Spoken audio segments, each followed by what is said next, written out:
अनेक कामगार खात्यामध्ये मी निर्णय घेतले, परंतु बांधकाम कामगार कल्याण मंडळ स्थापन करण्याचा एक भाग्याचा दिवस माझ्या जीवनात उजाडला आणि मंडळ आपण स्थापन केलं. मी राज्य सरकारच्या तिजोरीला एक पैशाला हात लावला नाही. 10 लाख रुपयेपेक्षा जास्त असलेली बांधकाम, मग स्वतःचं खाजगी घर असेल, सरकारी घर इमारती असतील, रस्ते असतील, कालवे असतील, धरणे असतील, रेल्वे, ट्रेन, मेट्रो यांना 1% सेस कंत्राटदारानं सक्तीनं भरण्याची सक्ती आम्ही केली. मी या खात्याचा मंत्री होतो त्यावेळेस 6,000 कोटी रुपये जमलेले होते. परवा विधानसभेच्या निवडणुका झाल्या त्यावेळेला 15,000 कोटी रुपये जमलेले आहेत. हे नॅशनलाइज बँकेतच कायद्याने ठेवायचं असल्यामुळं 66% व्याज मिळतंय. त्याशिवाय कामं प्रचंड सुरू असल्यामुळे 300-400 कोटीचा सेस हा महिन्याला गोळा होतोय. एवढ्या प्रचंड रकमेमधून आपण बांधकाम कामगारांच्या कोट कल्याण करणाऱ्या योजना आणल्या. 21 लोकांचा समावेश यामध्ये केला. गौंडी घेतला, सेंटिंगवाला घेतला, सुतार, लोहार, प्लंबर, वडर, दगड फोडणारा, वाळू काढणारा, फॅब्रिकेटर, वायरमन या सगळ्यांना यामध्ये घेतलं. नोंदीत झाल्याबरोबर त्यांना आम्ही 2 पेट्या दिल्या होत्या, संरक्षक साहित्याची आणि अत्यावश्यक साहित्याची. त्याच्या लग्नाला 20,000 रुपये मंडळ देते. ऑनलाईन योजना ही. जर त्याची पत्नी गरोदर असेल तर नैसर्गिक बांधकामाला 15,000 हे मंडळ देते आणि सिझरिंग करायला 20,000 रुपये मंडळ देते. मुलं झाली तर 1ली ते 7वीला 2,500 रुपये महिन्याला मुला मुलीला, 8वी ते 10वीला 5,000 मुला मुलीला, 11वी ते 12वीला 15,000, कॉलेजला 20,000, MBBSला ऍडमिशन घेतले की 1,60,000 आणि कुठल्याही डिप्लोमाला ऍडमिशन घेतले की 60,000 वर्षाला हे सरकार शिष्यवृत्ती देते. मी परवा विधानसभेच्या निवडणुकीमध्ये सहज माहिती घेतली. कागल विधानसभा मतदारसंघामध्ये 5 वर्षात माझ्या विद्यार्थ्यांना किती शिष्यवृत्ती आली? 89 कोटी रुपयाची शिष्यवृत्ती त्या मुलांच्या खात्यावर जमा झाली होती आणि त्यांचं मोफत शिक्षण झालं होतं.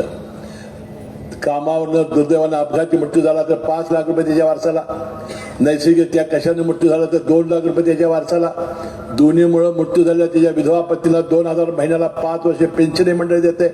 मुलीच्या एका लग्नाला त्यांच्या 51,000 मंडळ देते. ग्रामीण भागात घर बांधायला 2 लाख, शहरी भागात 2.5 लाख हे मंडळ देते. अशा अनेक योजना आणल्या. परंतु या कामगारांना दुपारच्या वेळेला ताजं आणि सकस अन्न मिळणार नाही म्हणून एक मध्यान्ह भोजनाची योजना मी आणली बनवणं. ही योजना अशी होती की कॉन्ट्रॅक्टर सेंटर किचन म्हणजे शिजवायचं आणि साईटवर नेऊन वाढायचं. ती होती शाकाहारी. आपले कामगार खाटकूट खाणारे. ते जेवण राहायला आंबायला लागलं, मग कॉन्ट्रॅक्टर तेच जेवण वाढायला लागला आणि म्हणून सरकारची बदनामी होणे म्हणून आम्ही सुरू केलं 30 स्टेनलेस स्टीलची प्युअर 10,000 रुपये भांड्याचा सेट. लग्नाला जसं सेट देतात म्हणजे रुकवत देतात तसं आम्ही सुरू केलं.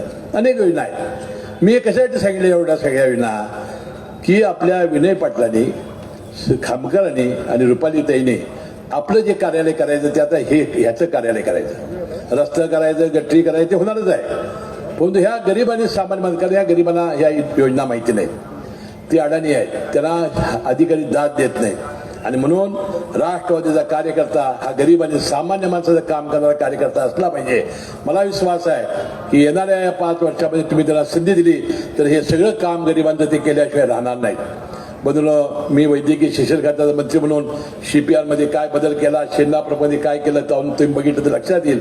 त्या सगळं सांगून मी वेळ घेणार नाही, कारण बरंच मला अजूनही असं 15,000 रुपये घरात आम्ही पाठवले त्यांच्या खात्यावर. बाजारपेठा फुल झाल्या. साडीला सुद्धा नवऱ्याकडे पैसे मागायला लागले नाही आमच्या बहिणीला. म्हणून नवऱ्याने उसने घेतलेले ते अजून द्यायचे आहेत त्यांनी. आणि गेल्या वर्षभरामध्ये 46,000 कोटी रुपये खर्च करून एकही महिना आम्ही चुकवलेला नाही आणि आम्ही 2100 रुपये देण्याचं वचन दिलेलं आहे. येणाऱ्या 5 तारखेला घड्याळ चिन्हासमोरचं बटन कटाकट दाबा. 2100 रुपये दिल्याशिवाय आम्ही राहणार नाही. त्याशिवाय महिलांना ST मध्ये 50% सवलत आम्ही दिलेली आहे. तांदूळ आणि गहू गेले अनेक वर्ष मोफत देतोय आणि पुढे देण्याचं वचन आपल्या देशाच्या पंतप्रधानांनी दिलेलं आहे. बंद बघितलं महिलांच्या बचत गटासाठी आपण काम करतोय.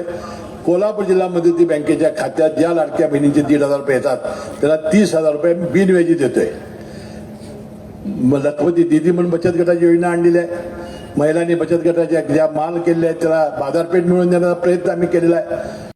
मुलगा रात्री लवकर वेळेवर येते का बघा, मुलगी वेळेवर येते का बघा, मोबाईल बघा आणि त्याला मोठं व्हावं, तुमचे सगळे सुखी व्हावे संसार, एवढीच राष्ट्रवादी काँग्रेस पक्षाची अपेक्षा आहे.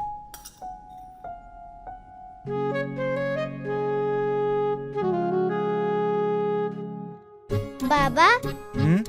आज येताना बासुंदी घेऊन या ना. अगं, कालच आपण आईचा वाढदिवस होता म्हणून आणली होती ना. ऐकलं? हं. गोकुळची बासुंदी पुन्हा खावीशी वाटतेय. खरं सांगू, मलाही खावीशी वाटतीये. पुन्हा पुन्हा खावीशी वाटणारी गोकुळ बासुंदी. ताज्या घडामोडी पाहण्यासाठी माझा महाराष्ट्र न्यूजला आजच सबस्क्राईब करा.